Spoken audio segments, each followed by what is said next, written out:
Sekarang kita masuk ke sesi 9, namanya pertukaran properti atau communicatio idiomatum, ya, dan penyembuhan ciptaan. Coba baca, siapa yang belum baca? Ika, coba. Pertukaran properti. Konsep pertukaran properti dalam bahasa Latin Communicatio idiomatum. tulis dari substantif atau substantif dan dari orientis kodrat. Ini adalah prinsip teologis yang menyatakan bahwa kata kesatuan pribadi sang logos kita dapat memberikan properti atau sifat atau tindakan dari kodrat manusiawi kepada pribadi ilahi dan properti dari kodrat ilahi kepada pribadi yang sama dalam kemanusiaannya.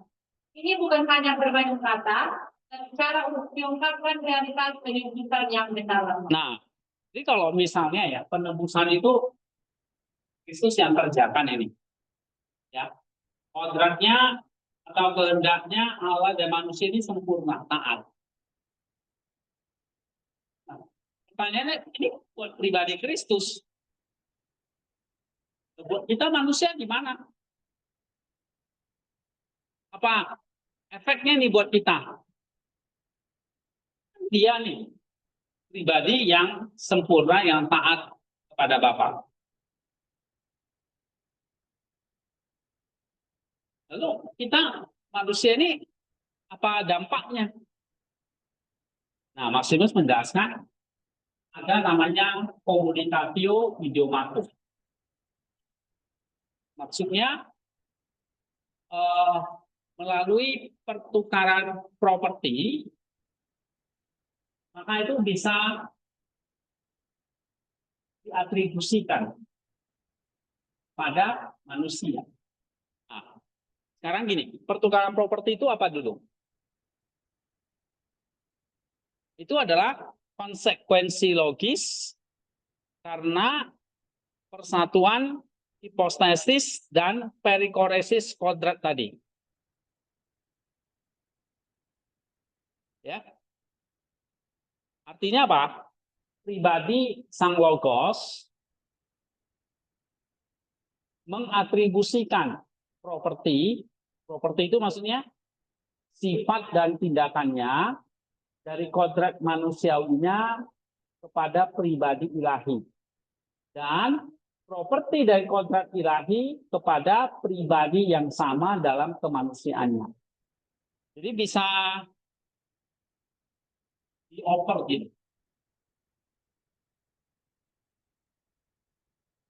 Ya, ini bisa ke sini, ini bisa ke sini.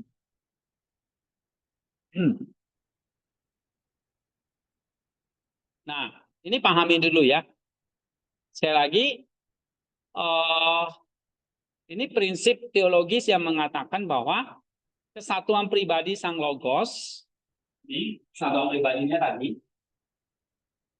ya, kita dapat mengatribusikan properti dari kodrat manusianya kepada ilahinya, pribadi ilahi, atau sebaliknya properti dari kodrat ilahi kepada kemanusiaannya. Nah, jadi tukar gitu, bisa saling tukar. Ya. Nah, cara kerjanya bagaimana? Coba baca lagi. Cara kerja pertukaran. Prinsip dasarnya adalah subjek dari semua tindakan dan kebenaran Kristus adalah satu pribadi yang sama, yaitu sang Logos. Nah, ingat prinsip dasarnya tadi apa? Satu pribadi yang sama, yaitu sang Logos. Subjek dari semua tindakannya ya pribadi itu. Ini kata kuncinya ya. Pribadi yang sama, yaitu sang Logos. Oke, dia kasih contoh satu. Contoh, Allah mati di kayu salib. Apakah kodrat ilahi mati? Tentu tidak. Kodrat ilahi tidak dapat berubah dan tidak dapat mati. Nah, kodrat ilahinya, kalau waktu Yesus mati di salib, pribadinya yang disalib kan? kodrat ilahinya mati nggak? Enggak. Kodrat ilahi tidak bisa berubah dan tidak bisa mati. Ya. Lalu apa arti pernyataan ini? Ini adalah pribadi ilahi sang logos dalam kodrat manusiawi yang telah diambil sebagai miliknya mengalami kematian. Nah, pribadi yang disalib, oke, tapi dalam kodrat manusianya yang mengalami kematian. Terus? Kematian adalah peristiwa yang terjadi pada kodrat manusia, dan yang mengalaminya adalah pribadi Allah. Ya. Inilah sebabnya kematiannya memiliki nilai penyelamatan yang tak terbatas. Oke, jadi paham ya? Kematian adalah peristiwa yang terjadi pada kodrat manusianya. Tetapi subjek yang mengalaminya kan pribadinya tadi. Pribadi sang logos tadi atau pribadi Allah anak tadi. Ya kan? Nah, itu namanya yang kita sebut tadi nih. Pertukaran properti, communicatio idiomatum. Contoh 2. Kain dibangunkan bergelengeng adalah salah. Apakah kodrat manusiawi baik itu yang alam semesta dan itu tidak? Apa artinya adalah pribadi yang sama yang sekarang ada sebagai bayi yang rentan adalah pribadi kekal yang sama yang diciptakan segala sesuatu. Oke, misalnya contoh Batasal itu kasih contoh bayi di palungan Bethlehem. Itu pencipta alam semesta. Iya betul. Tapi apakah kodrat manusia bayi itu yang menciptakan alam semesta? Ya enggak, pribadinya. Ya, pribadi yang sama yang sekarang ada sebagai bayi yang rentan, itulah pribadi yang kekal yang menciptakan segala sesuatu. Nah, itu namanya atribusi.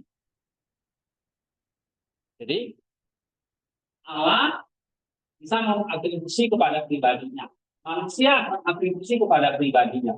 Gitu. Oke, coba baca lagi. Sekarang ini memungkinkan bahasa teologis untuk mempertahankan paradoks internal. Ini maksud kita untuk memegang kebenaran secara bersamaan. Kristus adalah Allah sejati dan manusia sejati. Iya, Kristus Allah sejati. Dia nggak bisa mati. Tapi karena dia manusia sejati, dia mengalami kematian. Jadi kayak paradoks gitu ya. Nah, sekarang kita mau lihat ini. Bagaimana? Ini udah paham belum nih tukaran ini? Ya. Kalau udah, sekarang kita lihat. Kaitkan dengan penyembuhan kita apa? Baca lagi 9.2. Sekarang sebagai kita menyembuhkan. Bagi Maximus, pertukaran properti ini lebih dari sekedar aturan linguistik, itu adalah mekanisme penyelamatan. Melalui kebutuhan pribadi terjadi pertukaran yang menggabungkan antara Allah dan manusia. Nah, jadi kalau kita lihat di sini ya, tukaran properti ini bukan kayak permainan bahasa ya, tapi dia sebut sebagai mekanisme keselamatan atau penyelamatan. Nah, melalui kesatuan pribadi, kan tadi terjadi apa? Pertukaran yang mengagumkan antara Allah dan manusia. Nah, sekarang ini dia nuker sama kita nih. Coba baca lagi. Kristus mengambil apa yang menjadi milik kita. Ya. Dia mengambil kerepuhan, penderitaan, dan kematian kita. Dia masuk ke dalam kondisi keberadaan kita yang jatuh. Nah, itu dia. Jadi kalau Kristus misalnya, dia mengambil kodrat manusia. Berarti kodrat siapa yang diambil? Manusia. Kita punya nggak kodrat manusia? Kita manusia, berarti kita punya kodratnya. Nah, kodrat manusianya itu yang ditukar sama dia. Jadi kodrat manusia yang sempurna. Kan adanya. Ini Kristus. Ini ada. Dia punya kodrat. Ini juga punya kodrat. Nah, sekarang dia tukar. Ini dia tukar ke sini.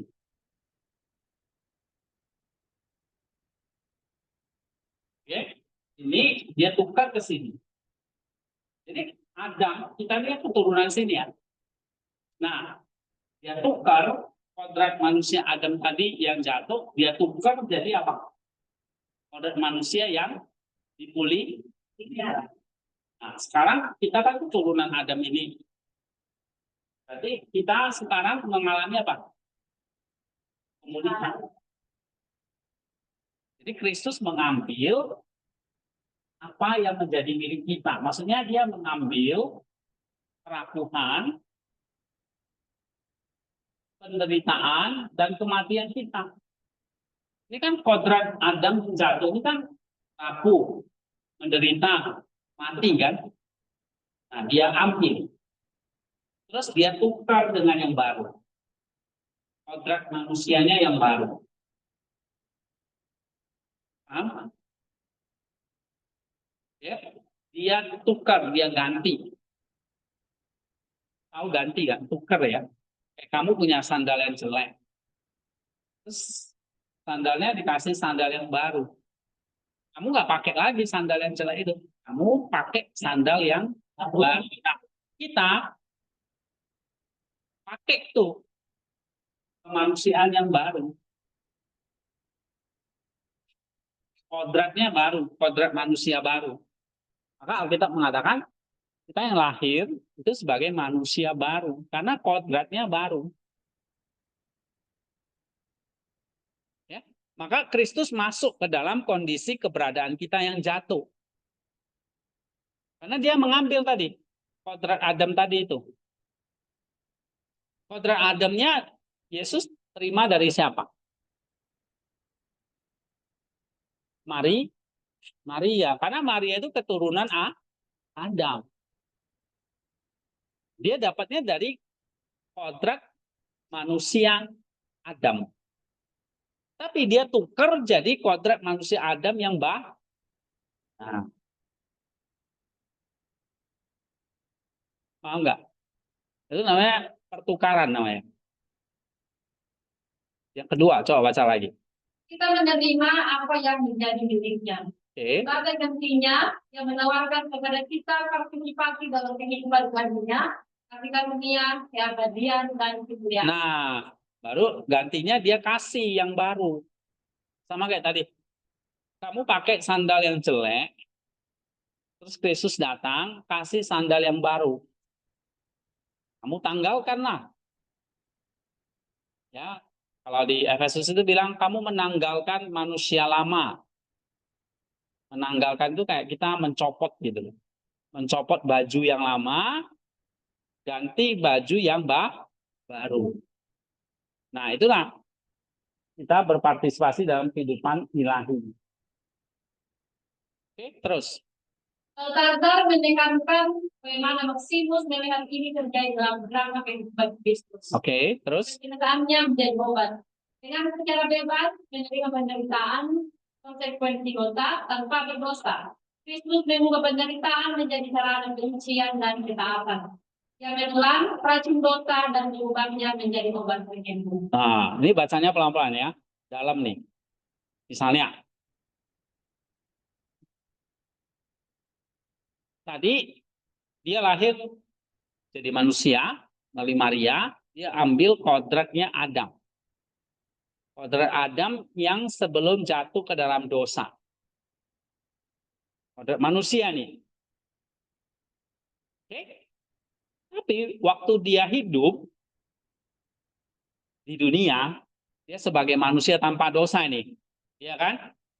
Kristus secara bebas menerima penderitaan enggak? Iya. Dia disiksa, disalib, ya kan? Tapi dia berdosa enggak? Ya. Nah, itu. Jadi dia bebas menerima penderitaan, konsekuensi dosa, tanpa berdosa. Berarti di sini apa? Dia menukar penderitaan itu jadi sarana kesucian dan ketaatan. Jadi penderitaan dia yang dia tanpa dosa itu dia ubah atau dia tukar menjadi sarana penyucian dan taatan.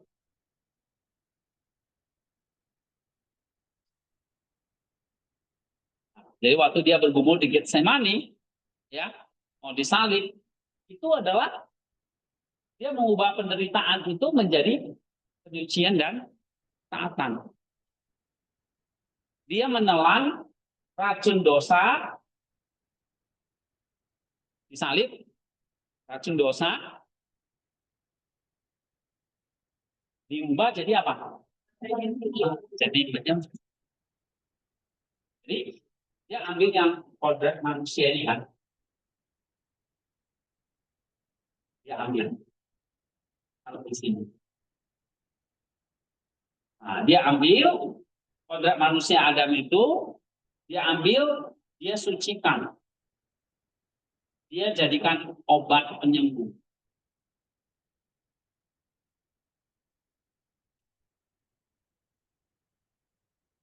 Ya, tuh satu. Jadi penderitaannya menjadi obat. Yang kedua, kematiannya menghancurkan kematian. Dengan pribadinya yang adalah kehidupan diri, dengan rugi alam maut, yang menghancurkan kekuatan kematian dari dalam. Kematian tidak dapat menahan tanpa kembali kehidupan. Iya. Jadi Yesus menderita, disalib, habis itu apa? Mati kan? Dia mati. Kodrat manusianya mati. Tapi dia masuk ke alam maut, dia mengobrak-abrik alam maut itu. Kematian itu dari dalam. Kematiannya nggak bisa menahan Kristus itu, sang sumber kehidupan. Berarti dia masuk ke dalam kematian itu diubah jadi apa? Ditukar jadi apa? Kayak kamu kayak sandalmu kotor, nih saya kasih yang baru. Mana tukar kan? Jadi kematian itu ditukar jadi apa? Kehidupan. Nah, itu yang dilakukan Kristus. Jadi kematiannya hancurkan kematian. Yang ketiga, kebangkitannya ini salah, ini mengilahikan ya, kodrat manusiawi. Terus dalam kebangkitan kodrat manusiawi Kristus sepenuhnya diresapi oleh kehidupan dan kemuliaan Ilahi. Ini adalah buah pertama dari teosis yang sekarang ditawarkan kepada semua orang yang bersatu dengan. Iya, jadi kebangkitannya itu diilahikan. Mengilahikan apa? Kodrat manusiawi. Kan tadi yang mati apa? Kodrat manusiawinya kan? Ilahi kan nggak bisa mati. Kodrat manusiawinya yang mati. Tapi bangkit. Itu artinya apa?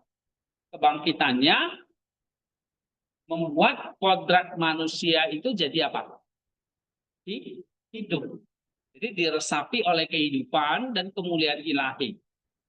Nah, itulah buah pertama dari teosis yang ditawarkan kepada semua orang yang bersatu dengannya. Itu yang ketiga ya, kebangkitannya mengilahikan kodrat manusiawi. Sekarang 9.3. Implikasi kosmik. Karena Kristus adalah mikrokosmos dan kepala dari ciptaan, penyembuhan yang terjadi dalam kodrat manusiawinya memiliki efek lihat di seluruh kosmos. Nah, ini sekarang kalau Yesus mati, terus dia menderita, dia mati, dan dia bangkit, efeknya apa nih? Efeknya adalah untuk seluruh manusia, bahkan seluruh kosmos. Kenapa? Karena Kristus mengambil kodratnya Adam. Nah, kita tahu Adam itu kan kepala dari semua manusia. Dia yang pertama kan. Semua keturunannya Adam. Dia ambil kodratnya Adam itu. Jadi efeknya itu memang seluruh keturunan Adam. Nah, Adam ini kan penguasa kosmos yang Tuhan sudah berikan di Kejadian pasal 2 atau 1 itu.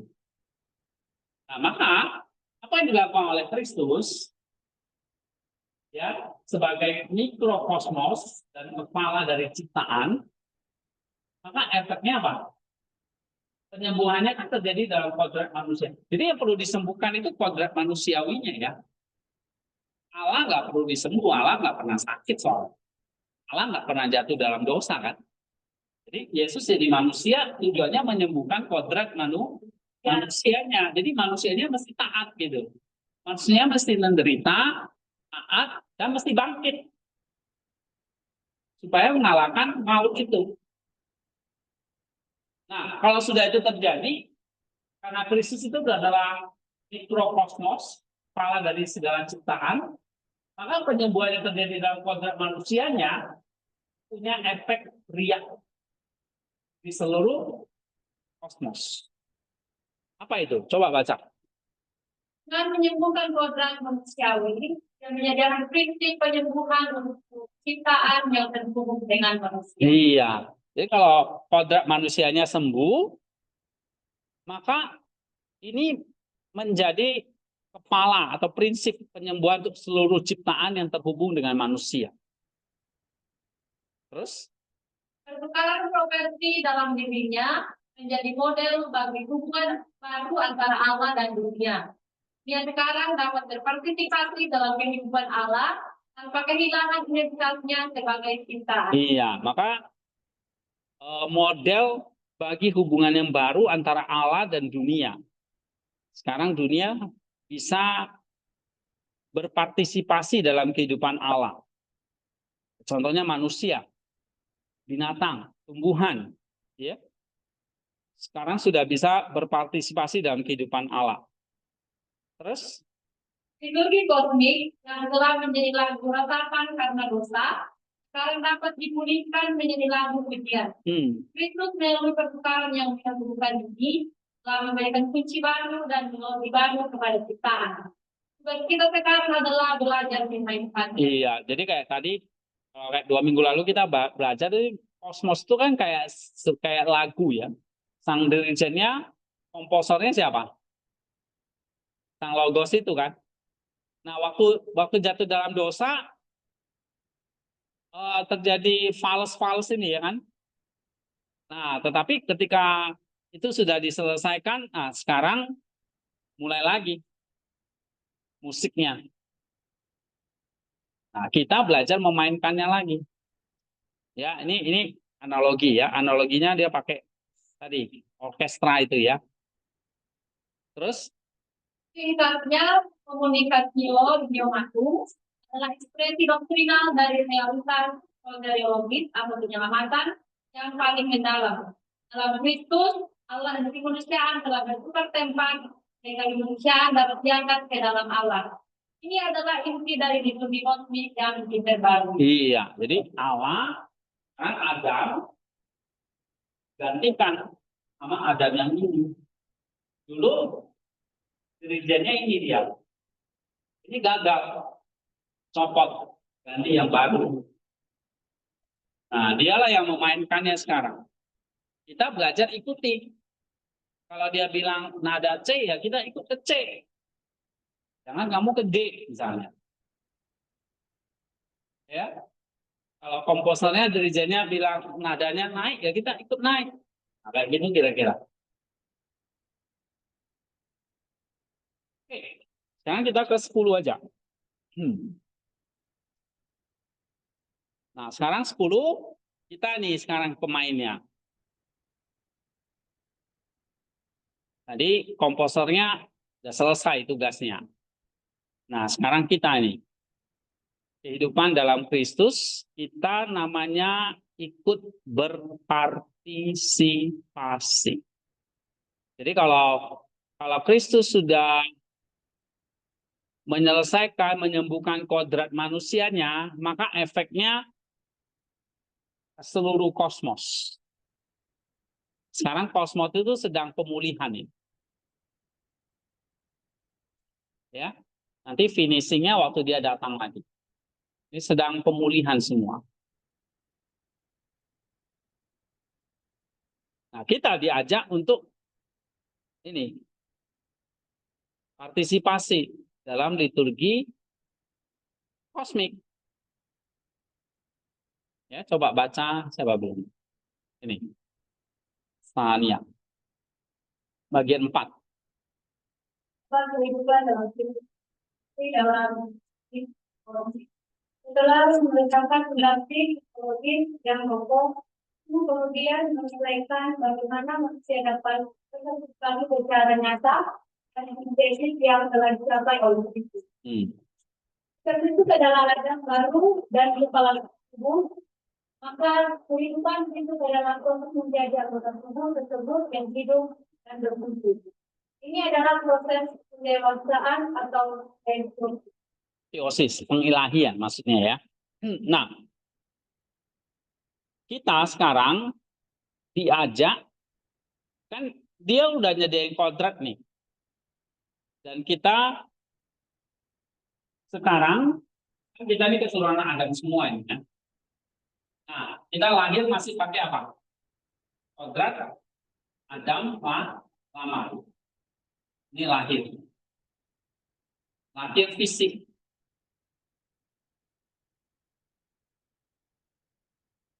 Tapi Tuhan itu sudah nyediain tadi kontrak Adam baru. Sekarang kita tinggal tukar aja. Tukar kontrak Adam lama kita buang. Kamu punya sandal jepit yang udah jelek, kamu buang. Kamu ganti sandal yang bagus. Nah, sama.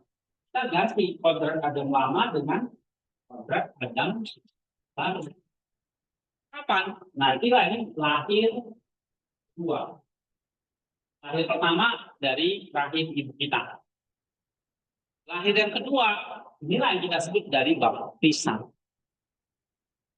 Jadi kamu tukar kodrat Adam yang lama menjadi kodrat Adam yang baru. Jadi kodrat Adam lama, Adam pertama kamu buang. Kamu ganti kodrat Adam kedua. Itulah yang kita sebut nanti baptisan. Inilah kehidupan di dalam Kristus itu. Proses itu dimulai sejak kapan? Sejak kamu dibaptis. Kamu sudah bertukar.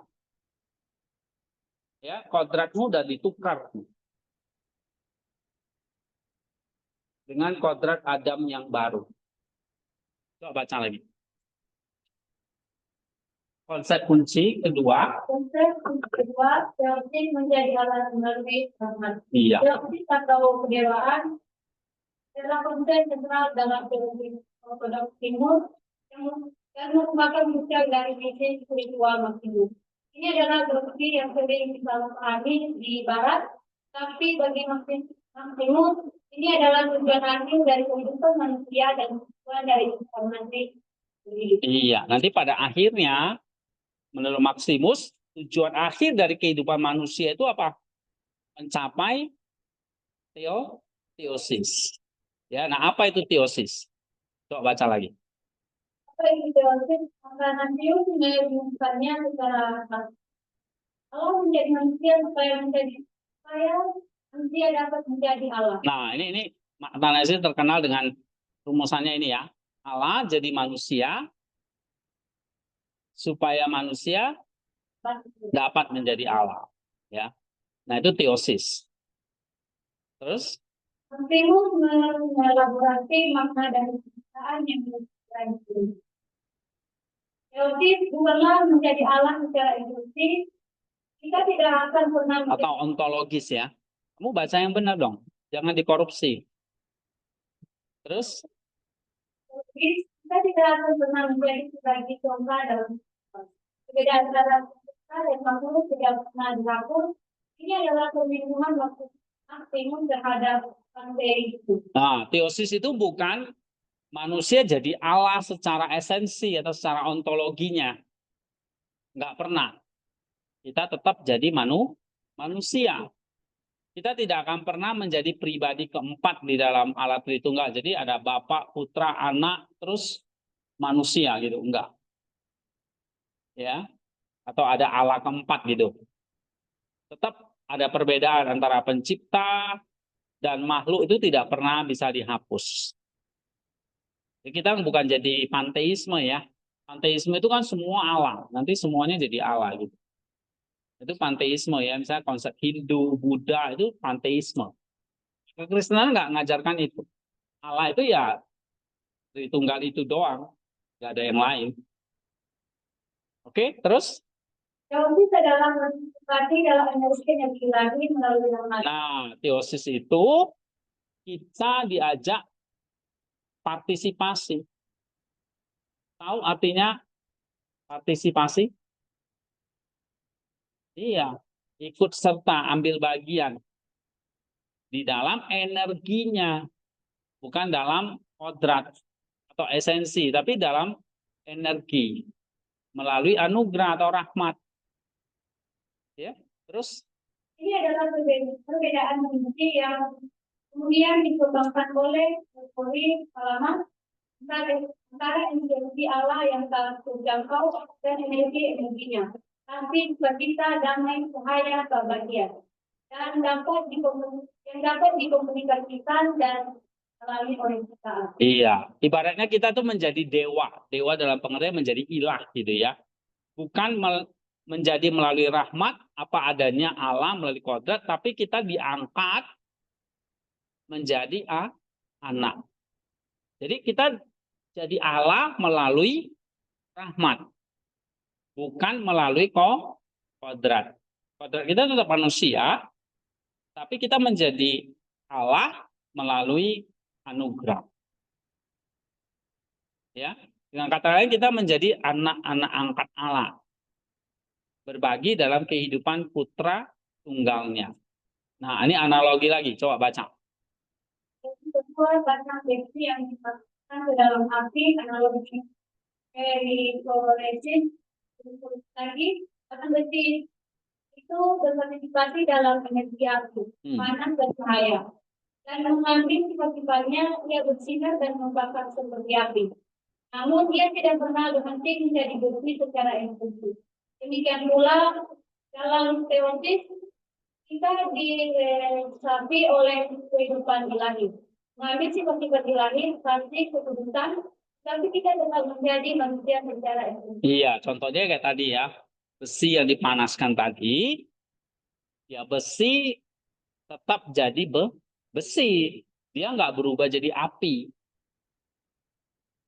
Tetapi di dalam besi itu mengambil sifat-sifat api, yaitu panas, cahaya, maka besinya jadi panas kan.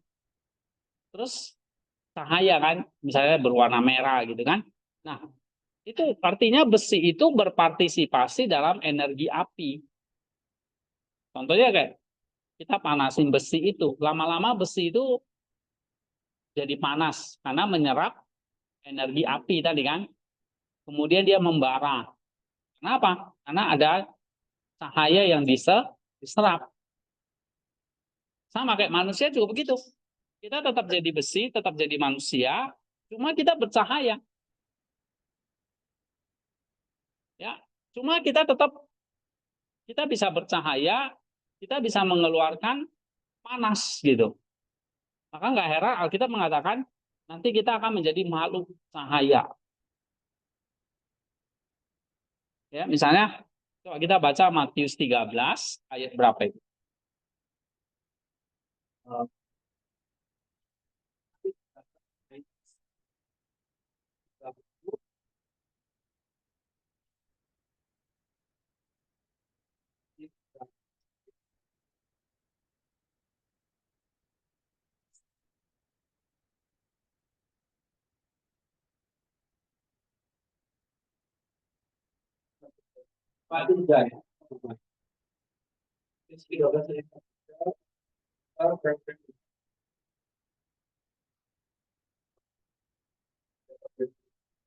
Iya, pada waktu itulah orang-orang benar akan bercahaya seperti matahari dalam kerajaan Bapa.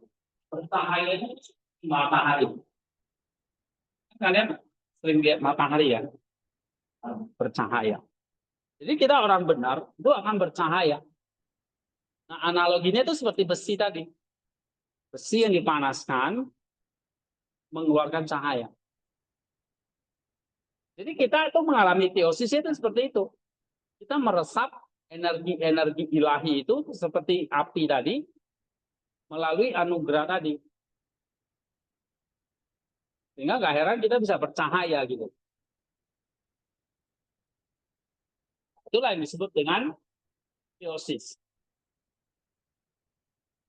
Ya, jadi kita diresapi oleh kehidupan ilahi, mengambil sifat-sifat ilahi atau energi ilahi itu, kasih, kekudusan, ya. Tetapi kita tetap menjadi manusia secara kodrat atau esensi. Kita bukan jadi Allah, nggak ada Allah keempat gitu. Ya, kita tetap jadi manusia. Nah, Kristus itu sebagai prototipe teosisnya. Coba baca, nih, Apriana.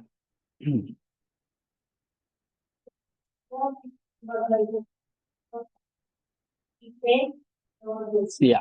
Jadi bukanlah sesuatu yang kita capai dengan sendiri. Ilmunya dengan kita sendiri. Pertumbuhan manusia itu adalah contoh bersama dan sempurna dari Teosis. dalam pribadinya, kodrat manusia itu ketika didewakan melalui persatuannya sempurna dengan kodrat ilahi. Iya, jadi maksudnya kodrat kita nanti akan diilahikan. Ya. Dan itu sudah contohnya di dalam Kristus. Ini kodrat manusianya sudah diilahi. Nah, jadi begitu dia lahir tanpa dosa ini, kodrat manusianya itu sudah diilahikan. Jadi nggak perlu nunggu Yesus disalib, mati, bangkit. Dia sudah ilahi kan. Makanya ini manusia tanpa dosa itu sudah teosis. Nah, tinggal nanti kodrat manusianya ini harus mengalahkan dosa dan maut. Makanya Yesus perlu disalib dan mati dan bangkit. Ya.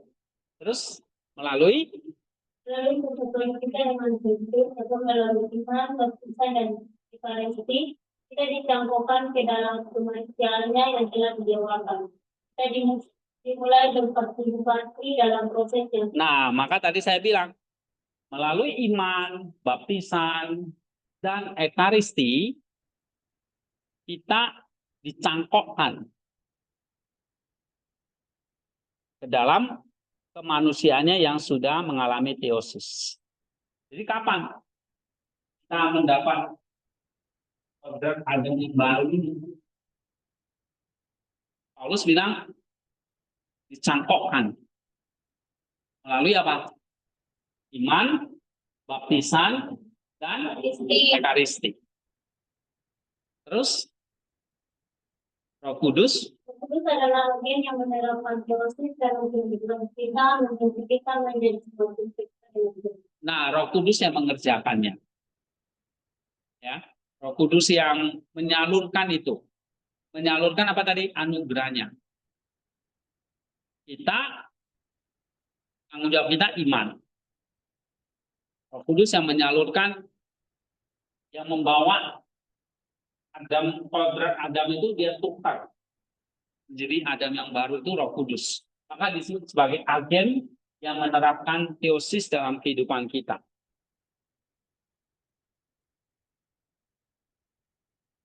Oke, terus?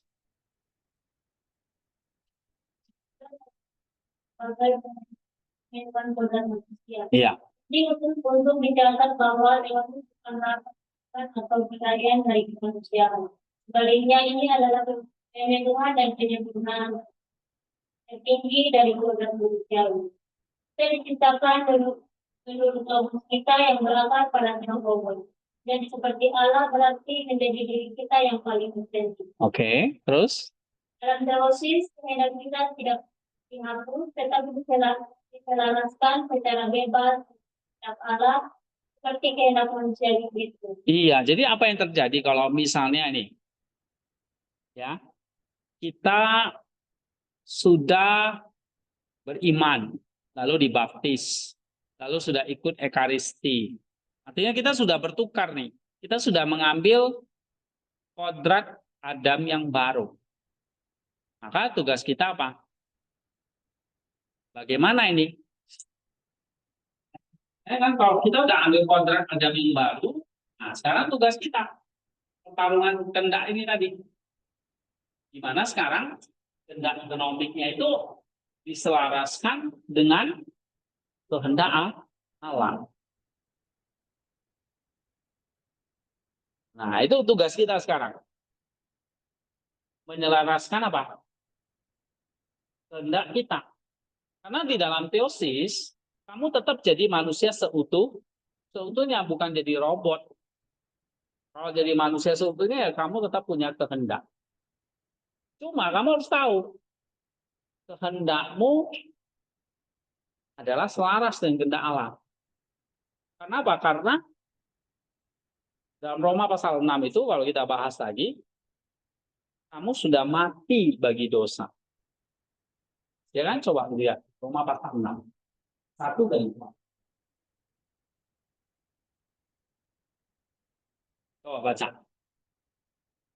Roma 6, 1, 2, dan 3.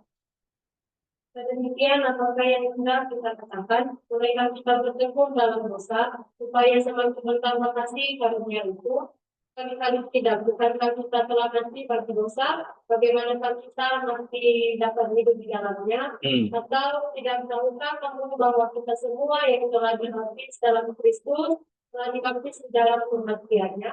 Nah, kita sudah mati bagi dosa. Kita yang dibaptis di dalam Kristus, dibaptis dalam kematiannya. Tadi kematiannya apa?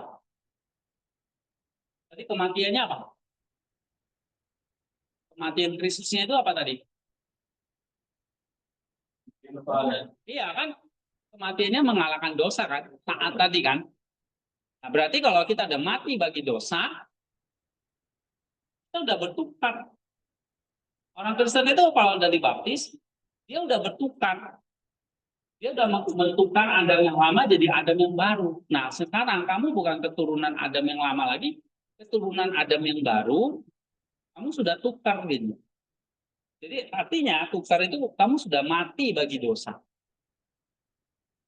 Sehingga jangan atau tidak lagi berbuat dosa. Cuma masalahnya Pak, tapi kenapa kok aku tetap berdosa? Walaupun aku sudah dibaptis nih, katanya sudah mati bagi dosa. Ini kok aku nggak bisa nih, masih berjuang nih dengan dosa. Bahkan Paulus bilang nih, coba baca ayat 1 nih. Kita demikian apakah yang kita katakan, bolehkah kita bertekun dalam dosa supaya semakin bertambah kasih? Nah, bahkan orang Roma, ya jemaat Roma itu berpikiran, kalau aku bertekun dalam dosa, makin banyak ini anugerah. Paulus bilang apa? Kali-kali tidak, bukan kita mati bagi dosa. Jangan kamu berpikiran kalau kamu makin berdosa, makin banyak anugerah. Jangan, karena kamu sudah mati bagi dosa. Kamu sudah pakai kodrat Adam yang baru. Kamu sudah dibaptis, berarti kamu sudah ikut mati bersama dengan Kristus. Mati bagi dosa. Tapi faktanya, realitanya kok kita terus berdosa.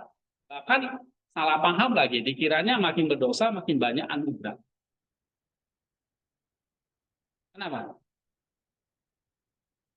Karena ini baru casingnya aja, kodratnya aja yang baru. Di dalamnya ada apa? Kehendak. Nah, kehendaknya ini yang tidak dihapus.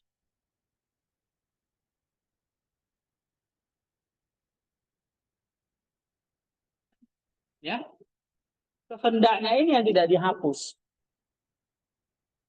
Kehendak apa? No, tak ada. Inilah yang kamu mesti selaraskan sekarang. Kamu nggak punya kehendak alamiah, kamu punya kehendak genomik. Jadi pilihanmu selalu baik dan jahat. Kamu mesti pilih yang baik. Itulah maksudnya Di dalam teosis, kehendak kita tidak dihapus, tapi diselaraskan secara bebas dengan kehendak Allah, seperti kehendak manusiawi Kristus.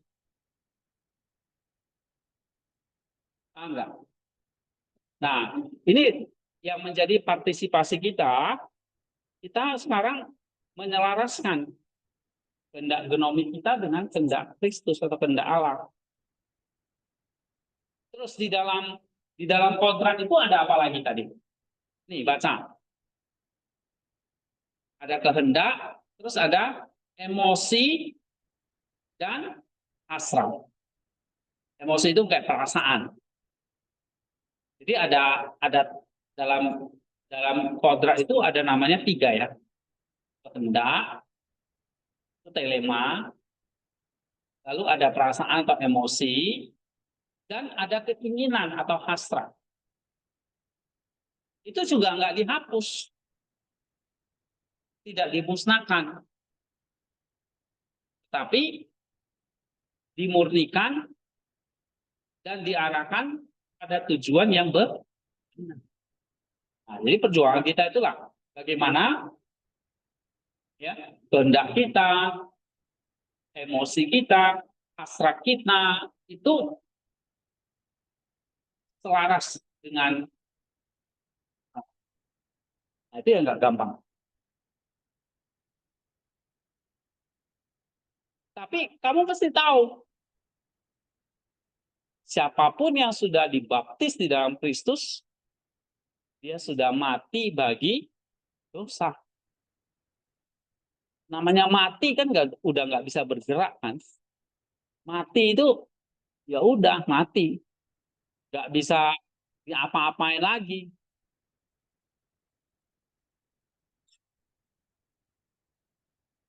Kayak binatang mati itu ya udah dia jadi bangke kan, dia nggak bisa gigit orang lagi kan, dia kan nggak bisa nakutin kamu lagi gitu, namanya udah mati gitu.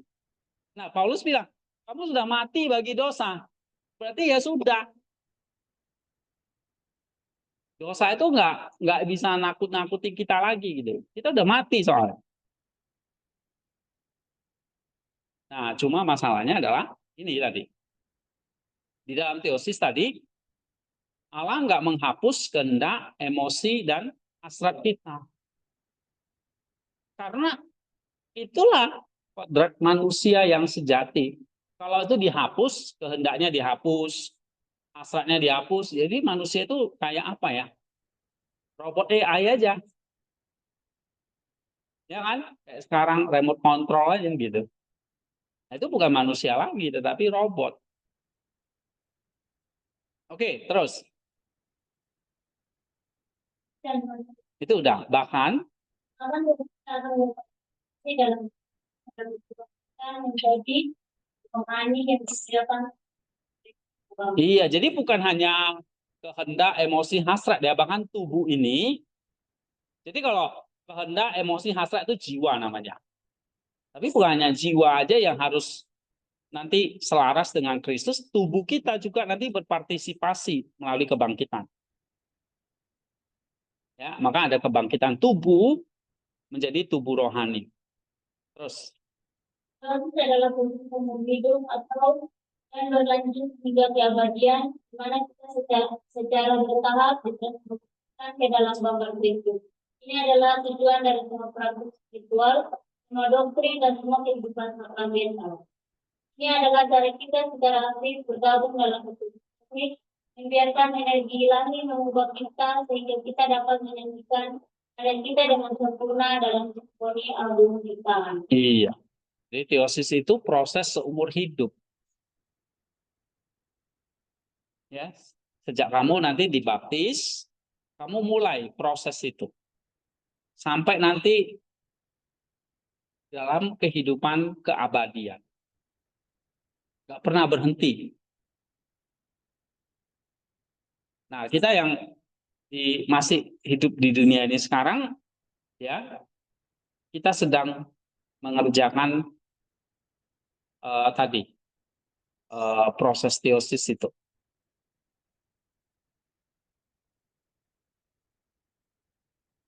Makanya nanti ada praktik spiritual, ada pengajaran doktrin, ada kehidupan sakramental. Itu sebetulnya eh, proses kita ya, ibadah. Itu ingatkan kita lagi, oh iya, kita mesti menyelaraskan ini nih. Kehendak, emosi, hasrat, tubuh kita di dalam kehendaknya Kristus. Nah, melenceng lagi, yuk ubah lagi gitu loh. Lurus lagi.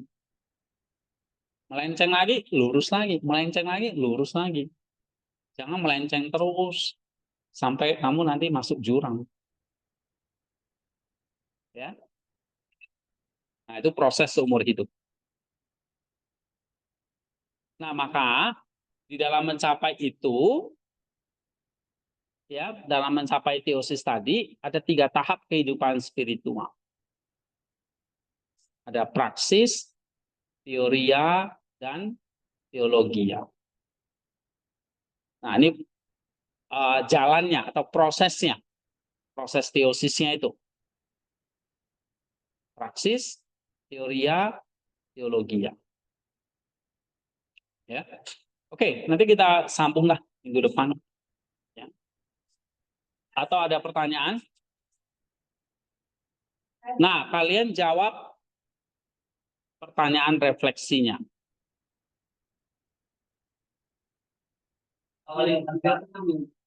Hah? Berarti dari 7, 8, 9, 10. Berarti ada 3 kali 4, 12.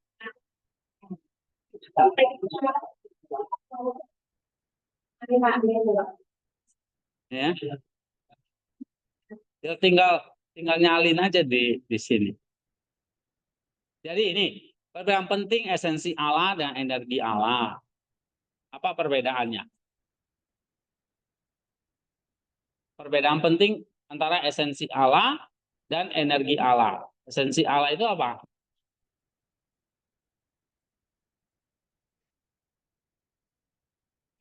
Kodrat Allah itu sendiri. Kalau energi Allah,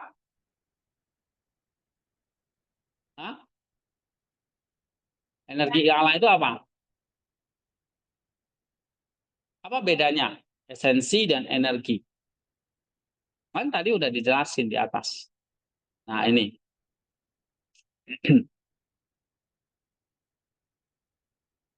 Nih. Energi itu apa? Kasih, sukacita, damai, cahaya, keabadian itu yang disalurkan kepada manusia. Sedangkan esensinya secara ontologis itu ilahi dan tidak disalurkan kepada manusia. Itu kan perbedaannya. Terus, mengapa perbedaan ini krusial untuk memahami teosis secara ortodoks? Ya, karena manusia mencapai atau menjadi Allah secara energi, bukan esensi. Jadi kita tidak jadi panteisme. Nah, itu jawabannya ya. Bagaimana konsep teosis berbeda dari gagasan pencerahan dalam beberapa tradisi timur, misalnya Buddhisme atau gagasan pembunuhan diri dalam psikologi humanistik. Nah, ini maksudnya kalau tradisi timur, misalnya Buddhisme, itu kan jadi panteisme, semua nanti jadi Allah. Sedangkan kita bukan, kita jadi Allah melalui energi. Nah, kalau dalam psikologi humanistik apa? Manusia mencapai eksistensinya tapi tanpa perlu Allah. Bisa usaha sendiri. Kalau kita harus dengan bantuan Allah atau anugerah tadi atau rahmat. Itu bedanya psikologi yang humanistik dengan konsep teosis. Jika teosis adalah pembunuhan kodrat manusia, apa artinya ini bagi cara kita memandang aktivitas sehari-hari seperti bekerja, belajar, menjalin hubungan? Nah, ini pertanyaan yang lebih reflektif. Kalau teosis itu kan kita jadi kodrat manusia itu kan sempurna, ya kan? Nah, apa artinya kita memandang kehidupan sehari-hari seperti kayak kalian belajar, bekerja, berelasi?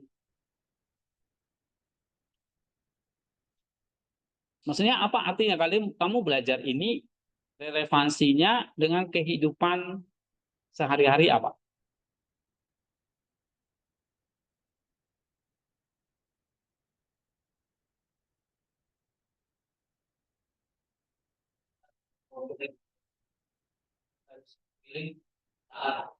Iya.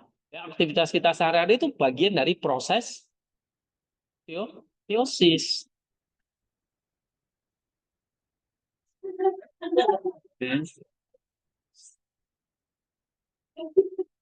Ya, ya, lumayan dia jawab daripada kalian. Cuma bisa ketawa. Iya. Apa Ridwan? Kalau misalnya Ridwan belajar, bekerja, itu bagian dari apa?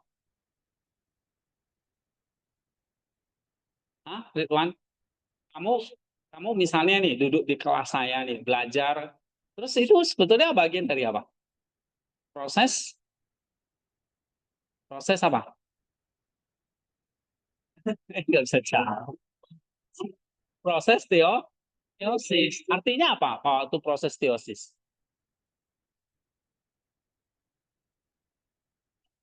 Hah?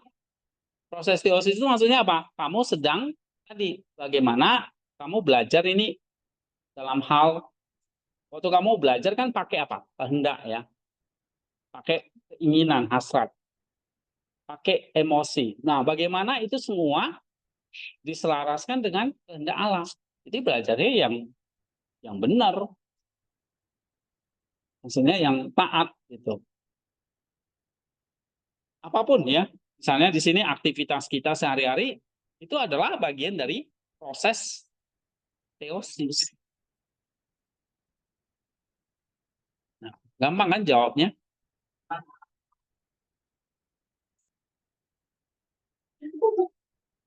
Oke, ini minggu depan mungkin selesai. Terus nanti kita akan lanjut ke buku lain ya.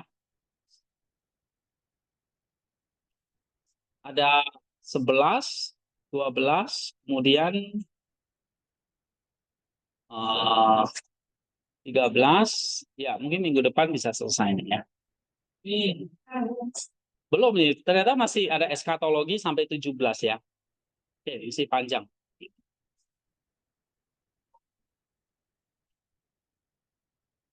Eh, tadi jawab 3 refleksi. Sesi 7, 8, 9 ya. 10 udah tadi? 10 ya. Berarti 7, 8, 9, 10. 4 ya. Yes.